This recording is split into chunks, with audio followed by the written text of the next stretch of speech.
Prazer, Augusto Olivieri. E eu tô aqui entrevistando o Fábio Diniz, que é uma pessoa incrível. Eu tive a oportunidade. E a partir desse momento aí, o que aconteceu entre o momento de estar na faculdade, consultoria, pulando muito paraquedas, nesse intervalo até estar aqui com a iFly? Eu sei que teve várias barreiras, sonhos malucos, né? Pois é. Malucos até serem realizados. Exatamente. Se você puder comentar um pouquinho sobre isso. Tá. Imagina o seguinte, a consultoria cresceu e aí em 2010, 2011, alguma coisa por aí, eu conheci uma outra pessoa que tinha uma consultoria também, a gente fez uma fusão, ela ficou bem grande, a gente fez um trabalho bem legal, a gente ganhou dinheiro.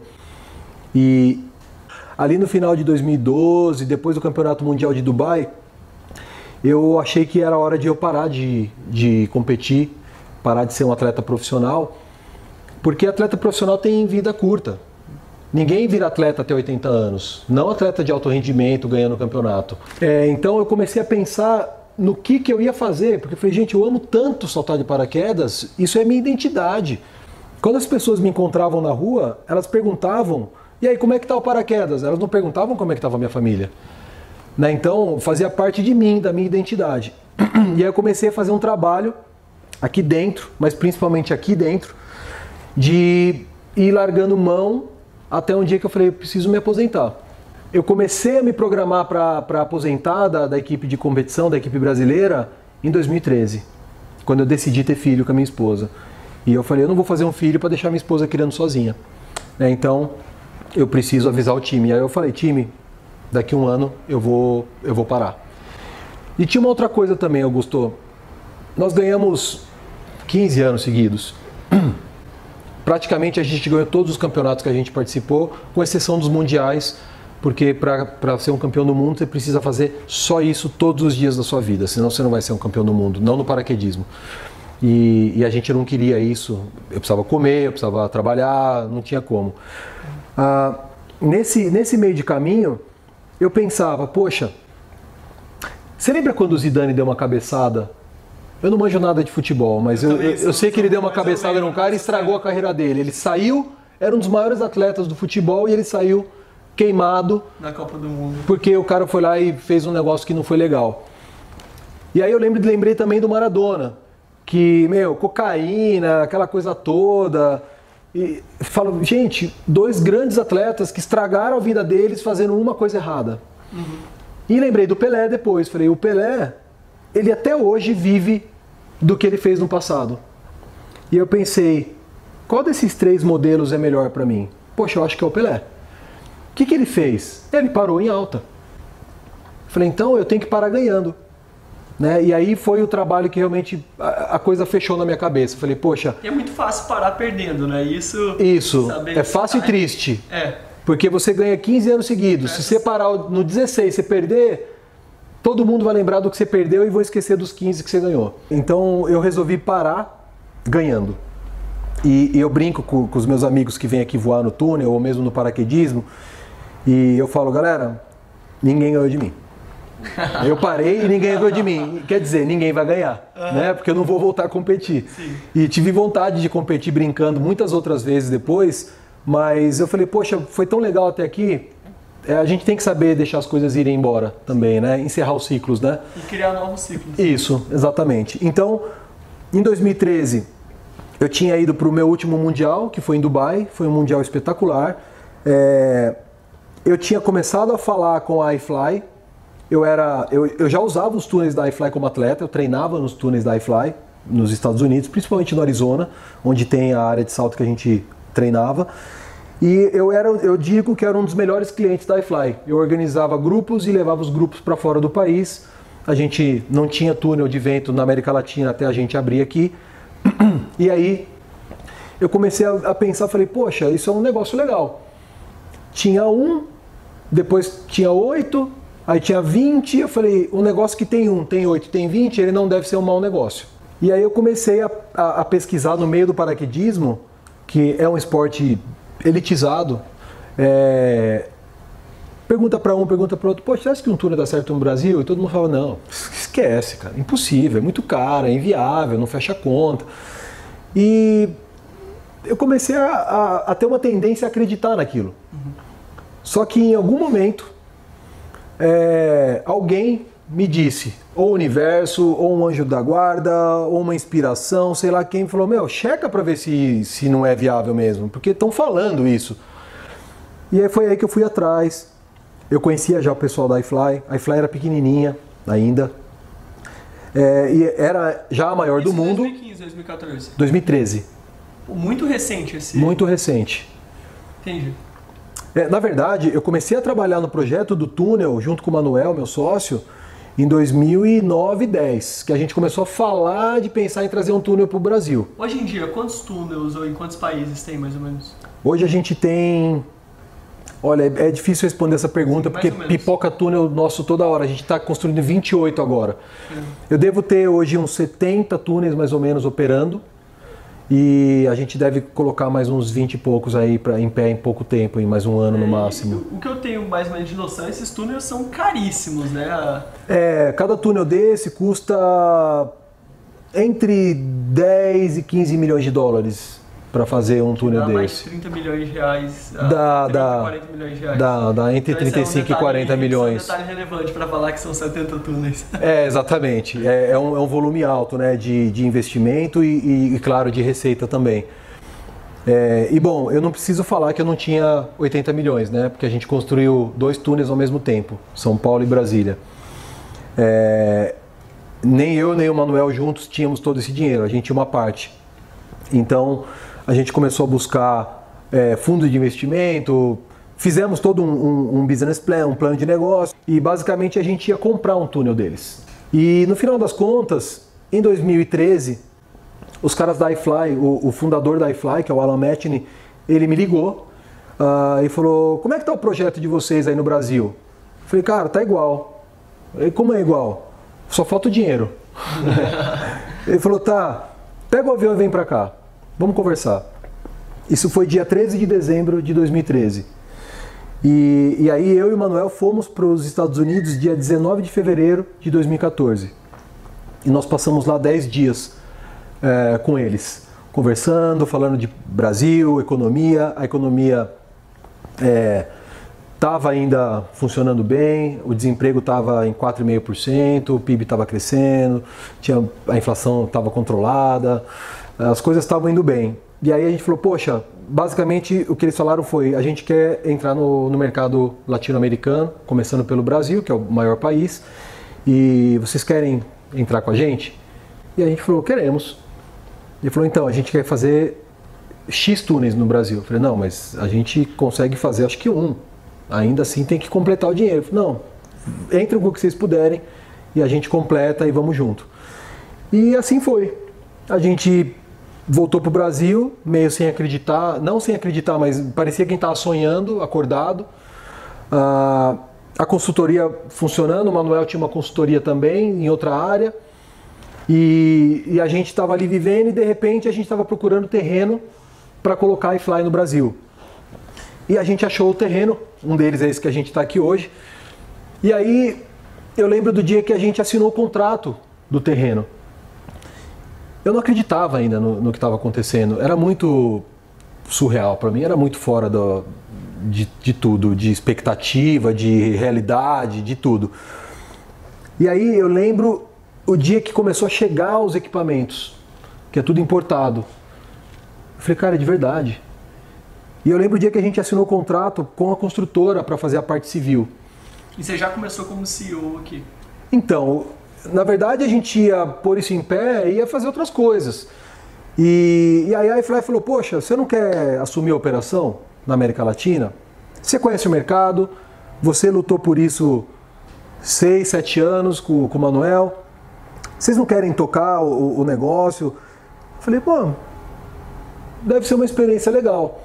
Eu acho que eu já tinha uma boa formação acadêmica, né? Então eu tinha feito quase inteiro ciência da computação, tinha feito RH e formado, fiz administração e formei, fiz 2 MBAs e depois fiz o mestrado.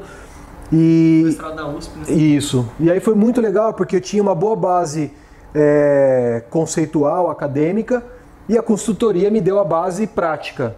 Né? Uma coisa é o que está no livro. Tenta aplicar o livro na vida real. Não é bem assim. E eu acho que para mim, o maior desafio não foi trazer para o Brasil uma marca que não existia no Brasil, um negócio que não existia no Brasil. Eu criei profissões que não existiam no Brasil, como instrutor de túnel de vento.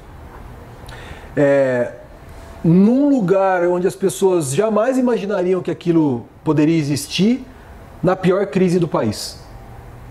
Né? Era o cenário perfeito da desgraça, né? Quer dizer, a tempestade perfeita. E eu tive muito medo no começo. Eu sabia que eu tinha capacidade porque eu sempre acreditei, o paraquedismo me ensinou a acreditar na capacidade do ser humano de superar desafios, traumas, medos e qualquer coisa. O ser humano pode fazer o que ele quiser, desde que ele queira, né?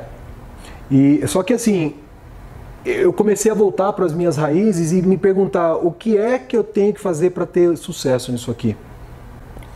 E eu falei, poxa, o que foi a coisa que eu fiz que mais, né, me deu experiência e que eu fiz mais? Bom, estar num time. Falei, poxa, então na verdade o segredo para fazer um negócio desse funcionar é montar um bom time. Um CEO não faz uma empresa acontecer. Quem faz uma empresa acontecer são as pessoas que trabalham na empresa, não é o CEO. Eu diria o seguinte, o CEO está com o leme na mão, mas tem um cara que está falando para ele, olha, ali tem pedra, tem iceberg, tem outro que está remando, tem um que está cuidando do motor do barco, tem outro que está cuidando, entende? Estar com o leme na mão não quer dizer nada se você não souber para onde você está indo, se você não tiver informação boa para tomar decisão. Se não tiver ninguém que acredita em você também para ir junto. E aí entra o outro lado. O bom líder é o que é seguido. É isso. O que é ser um bom líder? Ser bom líder é ser seguido, cara. Quem que é o maior líder que a gente tem referência hoje? Jesus. Eu não estou falando de religião. Sim, sim. Eu estou falando de um cara que a gente não sabe se ele existiu ou não, porque eu não estava aqui, eu não vi.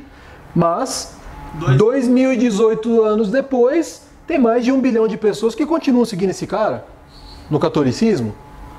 Quer dizer, ser líder é você ter seguidores. Quem não tem seguidor não é líder, né? Então eu acho que eu pensei muito nisso e eu posso dizer para você, eu formei um time aqui escolhido a dedo das pessoas. Pessoas de confiança, competentes, que sabiam o que estavam fazendo, sabiam para onde a gente deveria ir. E basicamente o que eu estava fazendo e continuo fazendo, eu estou com o leme na mão, perguntando, galera, para onde tem pedra? Para cá, então vamos para lá. Pessoal, tá remando aí, o motor tá funcionando bem, tem água, tem sabe? Toda essa gestão, ela é muito mais de você receber informação e dar a direção certa para onde você quer ir, porque geralmente você tem um objetivo, né? Sim. Quem não tem objetivo não sabe para onde está indo. O Lars Grael falou uma vez que não há vento favorável para quem não sabe para onde quer ir. E é verdade isso. Então, qual é o objetivo de uma empresa? Ganhar dinheiro. Tem outras coisas juntos? Tem. Mas uma empresa, ela nasce, se ela não for uma entidade sem fins lucrativos, ela nasce com fins lucrativos. Então, o objetivo é lucro.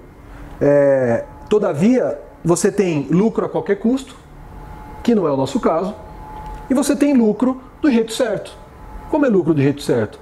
Pagando imposto direitinho, não sonegando nem um centavo, tratando as pessoas da forma como elas precisam ser tratadas, tratando os clientes como eles precisam ser tratados, tratando o negócio como ele tem que ser tratado.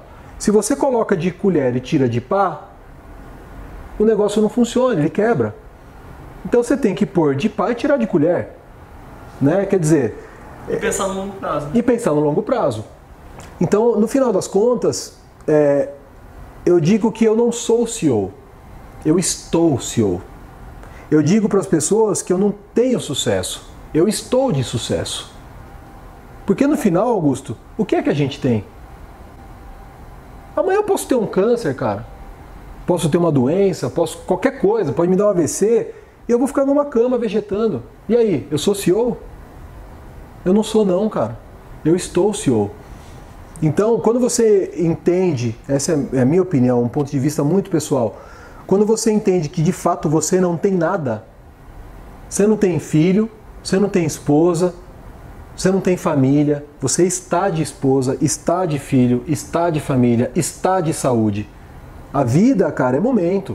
E quando você percebe que nada nisso é garantido, você percebe que cabe a você agir em torno disso, né? Seja em relação à família, filhos, muitas vezes a gente acaba não sabendo lidar muito com exatamente o malabarismo da vida, né? Deixa algumas bolas caírem. São vários pratos, né? Que você vai girando eles e girando, aí você volta no primeiro, gira, volta no segundo, de repente cai um e quebra. Essa humildade de pensar isso, porque é muito fácil, né? Você pensar só o sucesso porque isso sobe muita cabeça, e essa humildade de entender a efemeridade dessas coisas faz a gente até aproveitar melhor.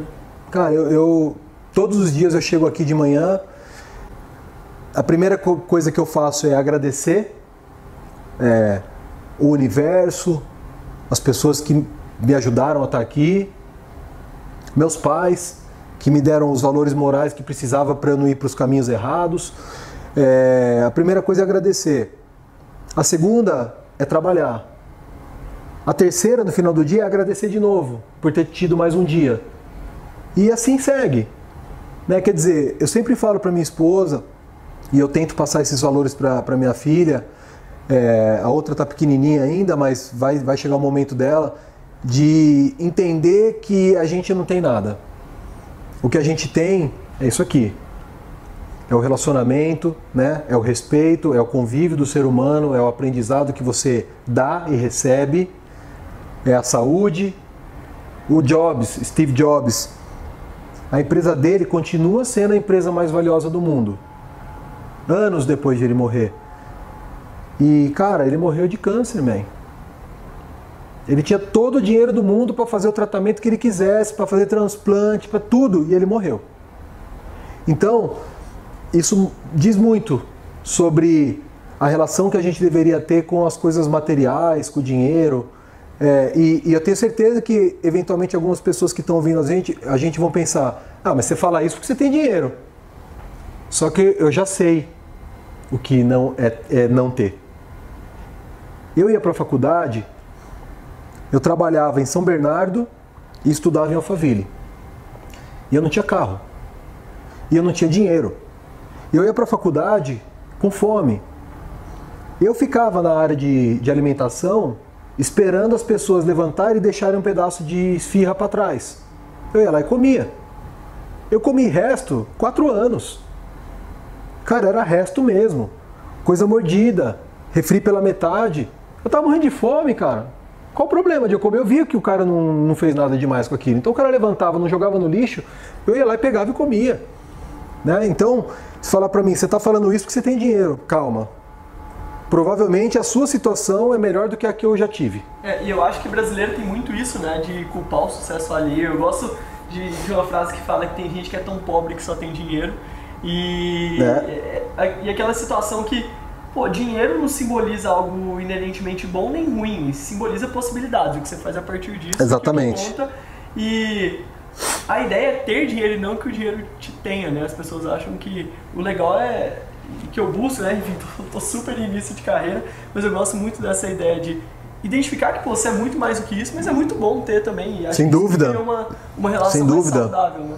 Eu conheço, Augusto, no meu círculo social, eu tenho amigos que foram criados junto comigo e que hoje continuam na mesmíssima situação que eles estavam há 20 anos atrás. E são felizes.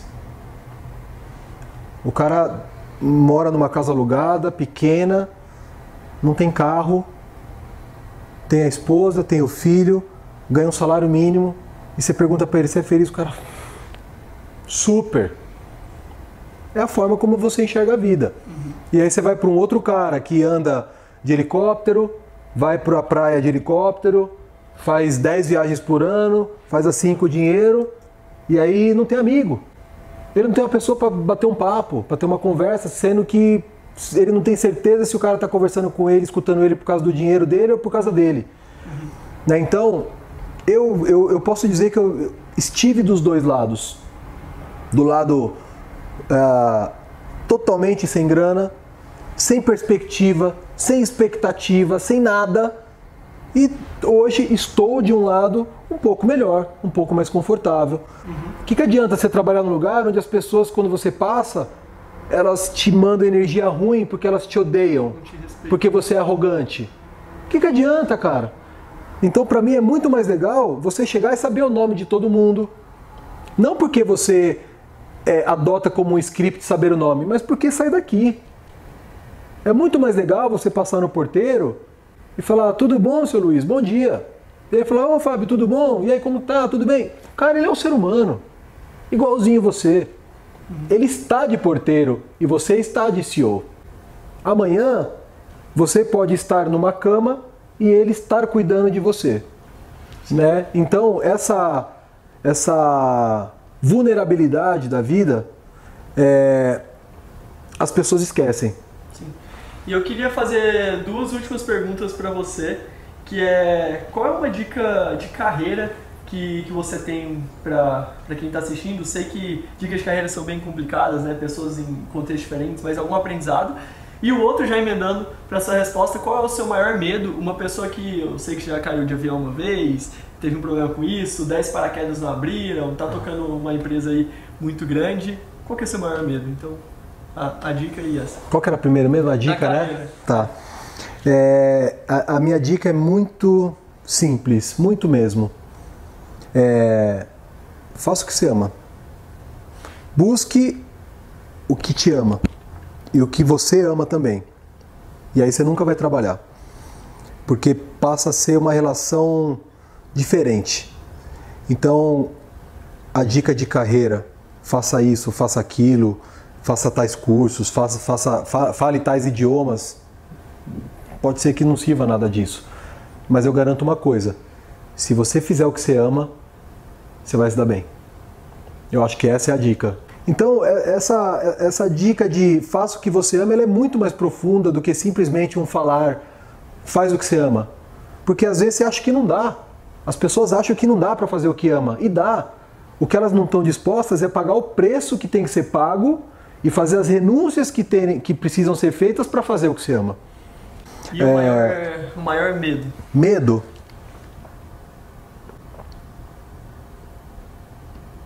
Não consigo lembrar de nenhum hoje.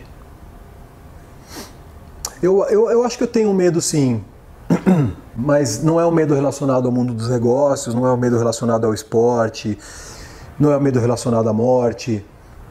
Eu tenho medo de não ser o pai que eu posso ser para os meus filhos, para as minhas filhas. Eu tenho medo de não conseguir dar para elas tudo que eu sei que elas precisam.